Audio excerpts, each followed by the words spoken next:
hits our Earth every single day.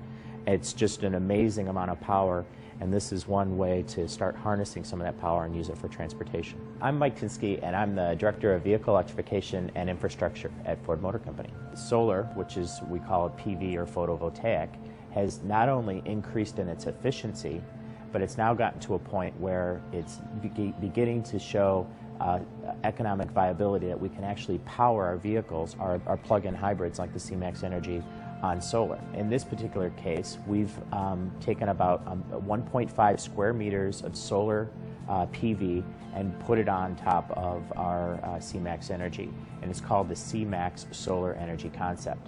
Now, alone, that solar will only generate about 300 watts of power, which is not enough to fully recharge the battery in one day.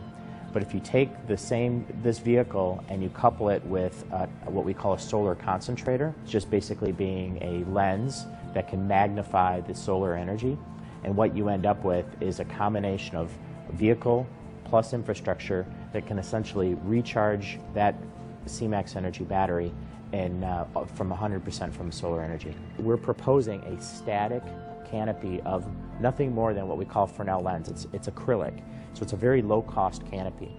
But the vehicle itself, as the sun traverses the sky from east to west, the vehicle will essentially move in the opposite direction and always keep that solar energy concentrated on the roof of the vehicle.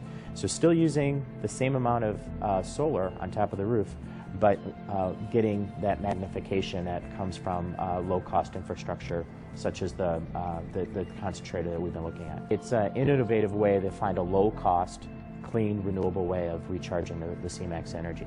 This solution, where you couple the infrastructure with the solar on the vehicle, essentially isn't reliant on a grid anymore.